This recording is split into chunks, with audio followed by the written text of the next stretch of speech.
Hello there, ladies and gentlemen. This is Sidetrack, bringing you my next episode in our Let's Play series. I think we're up to episode 6 right now. Last episode we made some thermal expansion machines and played around with getting some power for those. This episode, what I want to do is kind of use some of these machines, make a couple more, and set up an automation line so that I can throw things in a box and have stuff get processed and have other stuff get sent on down the line, and everything should end up in a chest where I want it to be at the end. So what we're going to do is I think I've got most of my stuff. Now, in between this episode and last episode, I went mining. I got a bunch of new stuff. And to facilitate my mining endeavor, I actually made two new tools, I guess you could call them. One of them is a hammer, and this is awesome because, let me go ahead and show you. This is from Tinker's Construct, and it takes a lot of metal to make, but it knocks out a kind of 3x3 swath in one go, which is great. I made, and I'll go ahead and show you just real quick. Hammer is up here, requires 2 reinforced plates, 1 hammerhead, and a tough tool rod.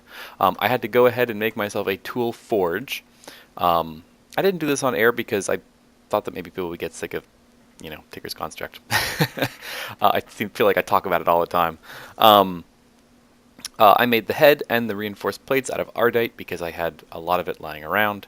And then the tool rod is, not ardite, alumite. And the tool rod is ardite, just to give it a reinforced. I can go ahead and show it to you. It's got, doesn't do much attack, but that's okay. Mining speed is pretty quick. Got some bonus speed because of the ardite handle.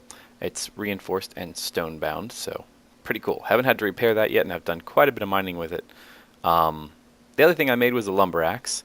Now the lumber axe, you'll see, requires an axe head, reinforced plate, a tough tool rod, or tough tool binding, and a tough tool rod.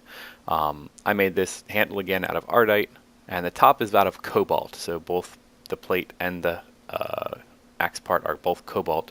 Gives it a really quick mining speed, and the really great thing about the lumber axe is it will chop down an entire tree in one go. So you just go whack, whack, whack, and whole tree falls down. Very cool. What we're going to do right now is we are going to make a couple more machines. What I ultimately want to end up with is I want to make 2 more induction furnaces. I want to make 1 more pulverizer, and we're going to steal that one. And then I want to make 2 powered furnaces. So we're going to need, what is that, 5 total machine frames. 2, 3, 4, 5. And these things come in very handy. We are going to need, I'll come over here and do it. I think probably about 5 of these. 5. We'll split the stack. Cool. We are going to need some bricks, and I have some right here.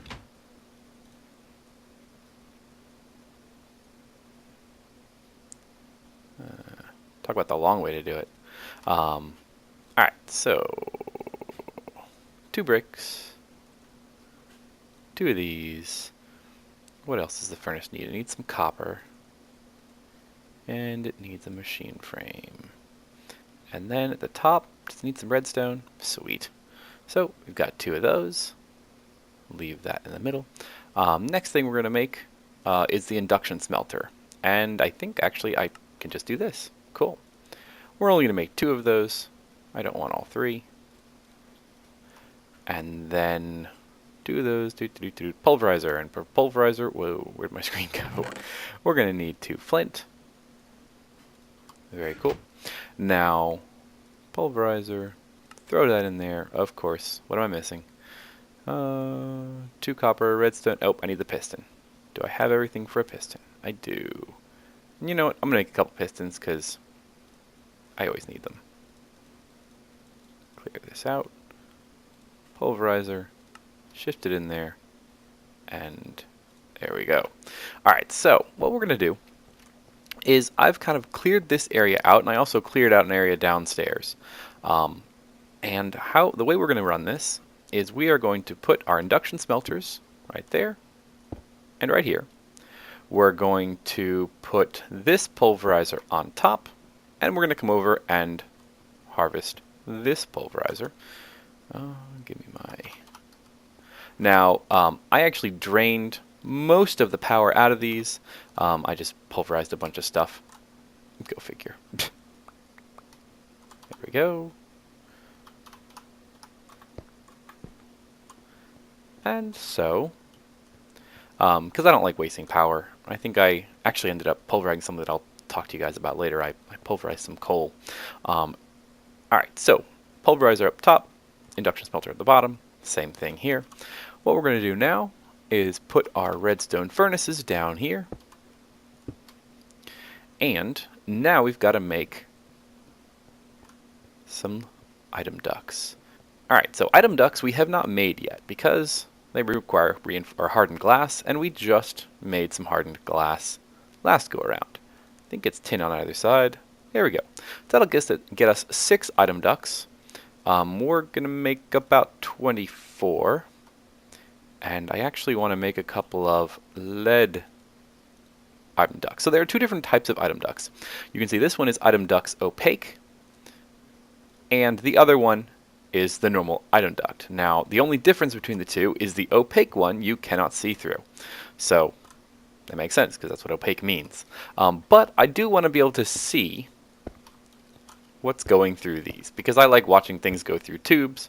And so wherever I'm going to actually be able to see my items, I'm going to put my clear item ducts. And alright, so do I, yep, still have a hole down here. So I cut myself a hole, I cut myself a back room, and we are going to, do I want to see this or not? Well, this one will be good. Alright, so I'm going to put my chest over here. I need to dig this down one more. And since no one is going to see these, I'm going to go ahead and use the opaque item ducts. Bring this, is that going to connect? Yeah.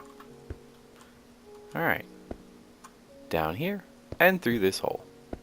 I probably want to switch over to regular item ducts at some point. Maybe about here. So I can see things going through them. I need to make a couple more.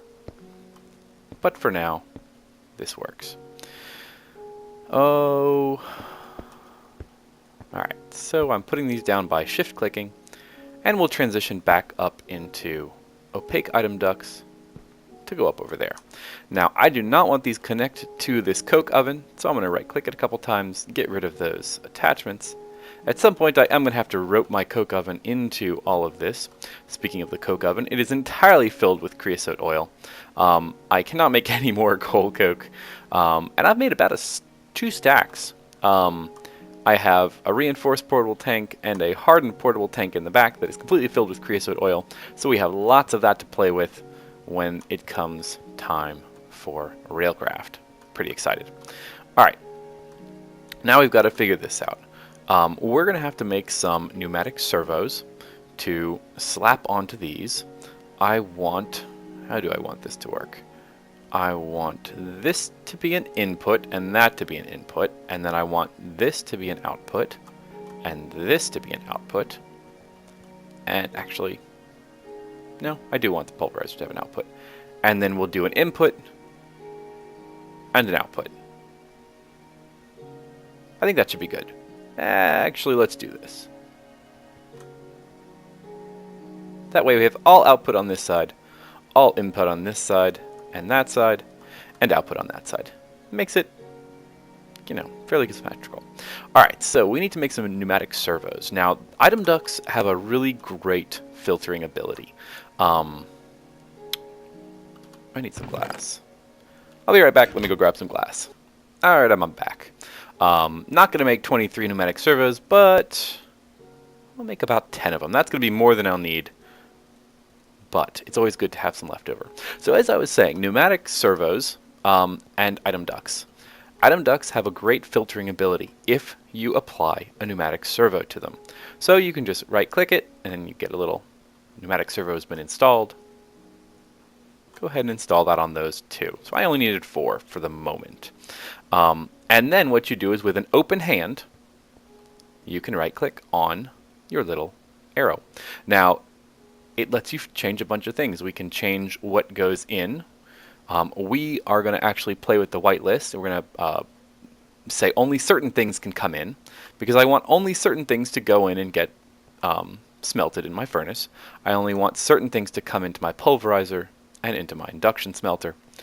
And so let's go show this. Into my induction smelter, I want my ores. And go figure, I left my ores at home, so I'll be right back. And we're back. Alright, so wrong button. So with an open hand, it's important to have an open hand. Right click on your newly acquired pneumatic servo assisted item duct, and you can go ahead and put whatever items you want to be included or excluded into this slot. You have 9 things per input or output. I'm going to want to fill this with different ores. Actually, I don't want gold ore to go in there. These are the only ores I have on hand. I'm going to have to add more to this later. Now, right now this is set to blacklist, so everything will go in here except these ores, and I don't want that, so I'm going to switch it to a whitelist. You can, use the ore dictionary or not use the ore dictionary. I do want to use the ore dictionary, and use metadata. This is really only useful when you have things that have, like a durability loss. So very cool. So these 3 ores will get inputted into this induction smelter. Now they'll get inputted onto green. I need to switch this so that the other input is purple, and that comes from above. That's going to come from our, there we go, from our pulverizer above. Pulverizer needs to output red to the bottom and yellow to the side. Blue is going to come from the top, and we'll get rid of both of these. Actually, I'm a little torn on how I want to do this. Maybe I'll leave it here for now. Alright, so we're going to do the exact opposite on this one because it's going the other way. So let's see, green needs to go from this side. Purple needs to come from the top, and ultimately it doesn't matter which on this one, if it's green or purple. Oh my goodness, so many colors. Alright, so output on the side, input on the other side and the top, output on the bottom, output on the left side, secondary output. Think we're pretty good. Okay, so this needs to, and I guess we can go ahead and tell it to input cobble on this side, and over here we'll tell it to input cobble. Of course, just make sure you switch and set the whitelist. We will go ahead and put our ores in here. And it's important to note that these are ghost blocks. They don't really exist. So you can see I have 6. I don't get 7. It still says 6. Have my whitelist. Accept the full stack. Very cool. Alright. So, let's go ahead and test this. Let's go make ourselves a chest and drop it down. We actually have to add one more pneumatic servo and make one chest. Got to throw the pneumatic servo on back here, and we're going to need a redstone signal. Actually, no, we won't, because we're using a pneumatic servo. Do we want to? Alright, we don't need a pneumatic servo. We're just going to make ourselves a, get all this junk out of my inventory.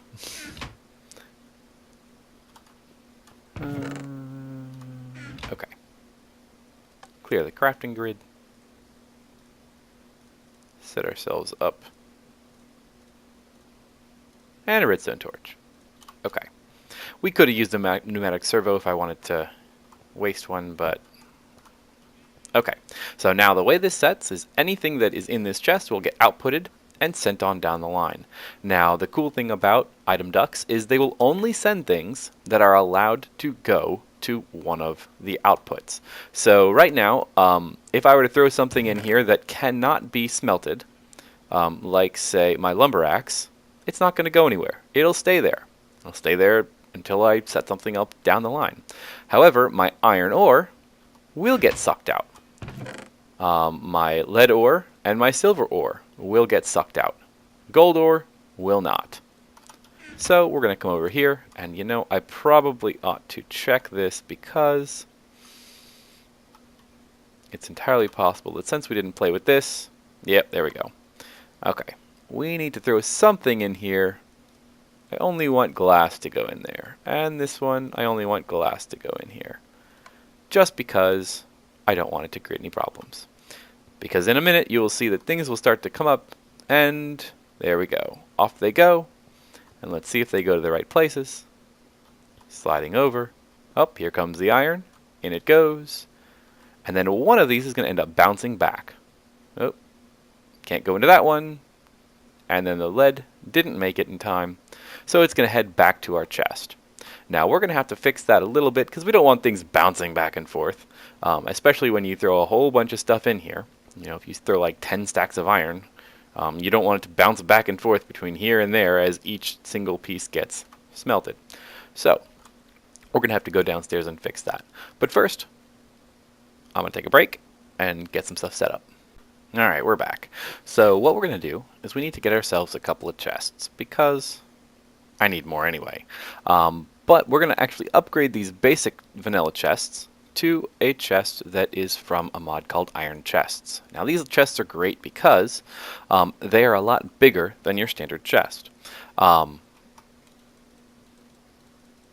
And what you can do with those is then have basically more storage space in the same footprint.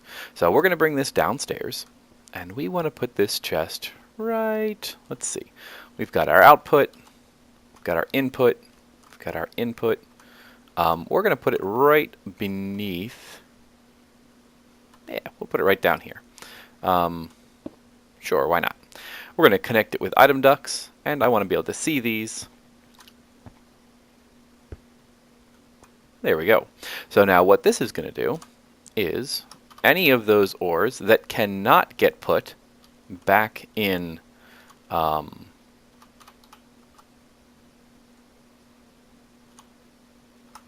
any of those ores that cannot get put into the induction smelter are going to get stuck in this chest.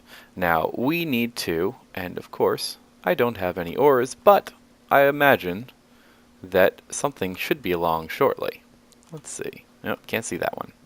Hey, there we go. And I'm assuming my hammer is also with that, because we didn't set any kind of filters on this yet. Oh, my axe. There it goes. Alright, so let's get some filters set up on here. Grab the lead. Go ahead and put it in here. Now we want to change this, or rather, we already did change it so it's the whitelist. So you will add any items that you want to end up in this tank, or chest, on here. Now, it's also entirely possible that maybe you want more than just 9 items. So what you can also do is you can take and connect another item duct. We'll go ahead and put a filter on it, or a servo on it, and then you can set anything else that you want to go in here. And for now, I'll just keep it as 2 lead ores. I know I'm going to want more than that, more than just 9. And we'll basically set this up as I mine and get some more ores. So let's see. We need to get some power going to this. And the power that I want to use is actually a little bit different than what we use down here. Over here we use the steam engine, the steam dynamo, and that works great, but what I actually want to do is upgrade these. We're going to use the compression dynamo. Compression dynamos, let's go back and look at this. Go back to general thermal expansion.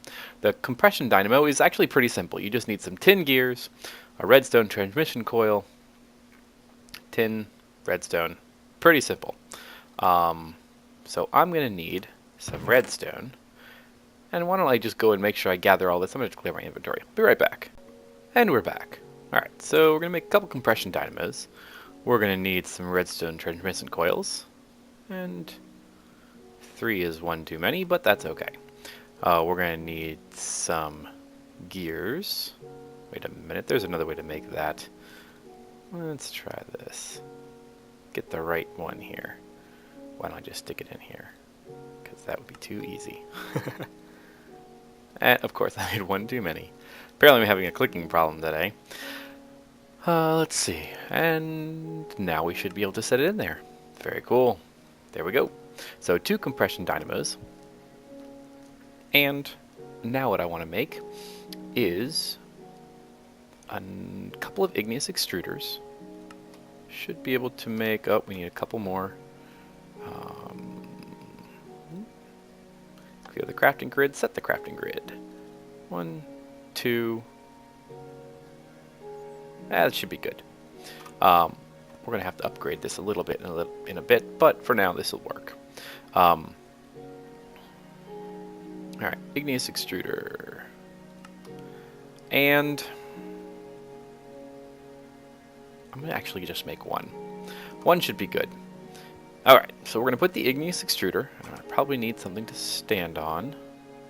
And I guess it'll have to be lead ore for the moment. We're going to put our igneous extruder right up on top and set the output to exit. You'll notice I kind of jumped from what I was in the middle of doing to something different, but that's okay. And since we're here, what we're actually going to do, let me grab some cobble, is I'm going to show you a different mod. This is Iron Saw. It's from Forge Microblocks. And if any of you played Red Power, this will be very familiar to you. So you can cut your blocks into smaller pieces, and you can make all the way down to just a cover. Now the cover, you will see, is this very thin little piece. And you can make all kinds of interesting, intricate things going on with this stuff. Now I only want that to connect there. So it's going to output from the igneous extruder and input into the pulverizers. Now I should be able to click here, and I'm actually going to tell it to, so we're going to set the redstone control to low. That way it outputs all the time. Now we're going to have to get a little bit of lava and a little bit of water in here, and I don't think, oh, we can. Very cool. All right. So, igneous extruder will, we were making obsidian before. You can also make stone and cobblestone. And if you're making cobblestone, it's just an infinite supply. So we're not going to have to add any more water or lava, and it will just continuously pump in to both of these pulverizers, which works out really well. Now, I could, and probably should for the sake of, using materials that I already have, set up a system where it extracts from a from a barrel, but this works right now, and I don't have to worry about ever running out, which I like. Depending on your system, you may want to have an igneous extruder for each pulverizer, but this works quite well. Alright, so we're back down here in the basement and getting ready to set up our power system. We are going to run our cable straight down to the ground. We're going to probably have to make some more of those. And for right now, we're going to set up 2 compression dynamos. Now the compression dynamos work really well. They are an engine. They produce maximum of 80 redstone flux a tick, just like our steam engines, but they run on liquids. So we're going to have a coolant, as in water, and then a fuel. And for fuel, you can use all kinds of neat stuff. You can use biofuel, you can use fuel, you can use oil, but we are going to use liquefied coal. Now, why are we going to use liquefied coal? Well, because it makes a lot of power, and I've got a lot of coal. If you think coal itself, if you burn it in a steam engine, makes in the neighborhood of a little under, 25,000 redstone flux a tick, give or take. Why am I running all over the place? A little bit less than about 25,000 redstone flux a tick. And if you upgrade like we did to coal coke, you get about 50,000. Well, using liquefied coal, you get about 100,000 per piece of coal. So quite a significant jump, which is why we're going to make the leap. Alright, so we're going to stick our fluid duct on the bottom, and go ahead and set that to extract mode. So we're going to get a little bit of liquefied coal in here, a little bit in here, which is more than we need for what we want to do. Now we just need to get some water to it. So, let me double check here. Make sure that I got all the rest of this. So you'll notice my name is Sidetrack. That is a reason I get sidetracked all the time. So we've got a little bit of ores that we can process here. One more thing that I wanted to do is if you take your crescent hammer and you right click on the tubes, you'll notice you can paint the tubes different colors. Now essentially what this does is the red one says it's dense mode. It's like having there was some block back in Red Power that did this. Of course I can't remember anymore. But essentially it makes the tube a lot longer, you know, in the way the tube behaves. And the tubes always want to insert into the closest point. So it will, with this being set here, it would rather go up into our machines, which is where we want it to go, than down into this chest. The reason I did 2 over here is because I want this to be the last place ores and things like that go. I don't want it to, you know, go running down the line and bypass our machine altogether. Not that that would happen. Alright, so, very cool. What we're going to do now is we're going to make ourselves an aqueous accumulator, because I don't want to steal the other one. And get rid of this, this. Can't remember if the aqueous accumulator... yes, it does. Here we go. And now we're going to run down here. And we're going to need... How do we want to do this? Well, for right now... Oh, I'm so torn between doing it right and doing it quickly. I probably ought to do this. Get some more iron. Let's see. We're going to input on the sides, and we're going to... This is going to punch a hole through my wall. Well, maybe not. All right. Fluid ducts. Shift click there. And as you might have guessed, I'm planning for the future, where I have more than just 2 here. Oh, running out of fluid ducts. We will salvage this one for now until I can go make some more. And at some point we're going to have to turn these into clear fluid ducts because those look so much better. Alright. Input, input. Now, get this iron out of here. Oh, and I still have F7 on. Well, there we go. Oh, actually, I don't know if I mentioned this. So if you hit F7, you get these marks basically anywhere where the light level is too low. Now, red means that a monster can spawn here anytime, day or night. It's just too dark. If it's yellow, that means that it will only be dark enough at night. So let's go ahead and fill... Oh, of course there's... You know what? Screw it. I will get to it later. You don't have to see it. Oh my goodness. Okay. So we're going to put our aqueous accumulator down here. Right about there. And I'm going to have to go grab some water, and I'll be right back. Alright, so water is flowing, and as soon as I threw the water in there, the aqueous accumulator started pumping out water, and I actually had to go in and switch our redstone control from these from low to high so that they don't just burn all of our coal and send it into this energy conduit that cannot store it. So we need to make ourselves another energy cell. And you know what I'm thinking we might do is actually bite the bullet and make a full redstone energy cell. Now the redstone energy cell is going to require some electrum, it's going to require some lead, and it's going to require a lot of destabilized redstone that we are going to have to get. So we need to start off by making our frame. Now do I have? Yes I do. Excellent. I've got a couple diamonds, really not that many. And now what do I think I need some electrum. Is that what it was? If I can click on the right thing here. Yes, I need some electrum. I've got plenty of electrum that I made earlier, Actually, kind of by mistake. That's where most of my gold went through, if you remember an episode or two ago. So let's go ahead, do that, pull out our redstone energy frame, grab some redstone. We're going to have to find something to extract this energized glowstone. And for the moment, I think what I'm going to do is just make myself a tank. Actually, why don't we just do this? We didn't even need to do that.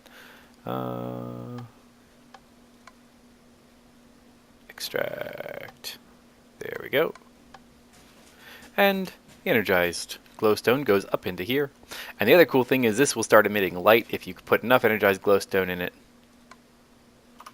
Very cool. That'll hang out for now. This is going to input. This should accept. Oh, and it's going in there. Cool. So destabilized redstone coming on in. And once we have enough, this will fill up. Now, it's going to take quite a bit. I don't remember exactly. Oh, 4,000 millibars. So that is 4 buckets worth of destabilized redstone. Each redstone gives you 100 millibars, so that's 40 redstone to make ourselves our energy cell frame. Now, once we have our energy cell frame, we're going to have to put it in the fluid transposer, and it will make our energy cell frame full. And now we're going to need a redstone conductance coil, which is an electrum, and I'll go ahead and get this stuff set up. All right, we're back. We have our full energy cell frame. We drop it right in here and pull out our redstone energy cell. Very cool. I always feel very accomplished when I get to this point of the game, which I know it's not that impressive, but I always like it. So we're going to go ahead and stick this. Oh, let's put it here so I can see it. Stick it right there. The input needs to be the sides, and the output needs to be the top. So input, output. And you can see it's going to sort of, well, it started to fill up and then it released it back up to the top. Okay, so we can go ahead and turn these on, and they should start filling that up. So off these go. And then here we go, producing away. Now, ooh, I should mention, no, we should be good. We should be good. Okay, so let's go back upstairs and finish wiring our machines, if you can really call it wiring. All right, and I think I'll have enough for this. Let me get out of here. All right. So our pulverizers are going to start pulverizing away as they fill up with energy. Our induction furnaces will start powering up, but I took out the ores from before. Make sure that I have these set up correctly. Cool. Cool. That one's good. I still need to set up something with the furnaces. The furnaces have no idea what they're supposed to input right now. And what I'm going to add is things like some bread and stuff like that. All right, so here we go. Let's go ahead and test this. Cross our fingers and see. Oh wait, nope, I need to have one more thing at the end. I'm going to go ahead and make a couple barrels, and I'll stick these out. I don't think you guys really want to see me place barrels or make barrels, but I'll make them really quick, and I'll be right back. All right, so I've got my wall set up. This is how I'm going to keep it now. I've got 2 things for cobble, because I'm always going to have plenty of cobblestone. Gravel, dirt, sand, wood, all kinds of different stuff. Now, this is a somewhat temporary measure. This is not the way I'm going to always keep it. But for now, this works quite well. I've got going into this chest only ores. And now, in theory, it should work with ore dictionary, so I should get, even though I've got, the thermal expansion, silver and tin, it should work for the industrial craft. We're going to find out in just a minute. And then going to this chest, and I suppose I ought to connect it, is going to be everything else right now.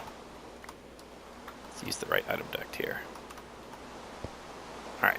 I'm going to probably have to add some more chests off the end. I may actually probably end up wrapping them around this way because I don't want to have to keep jumping over this.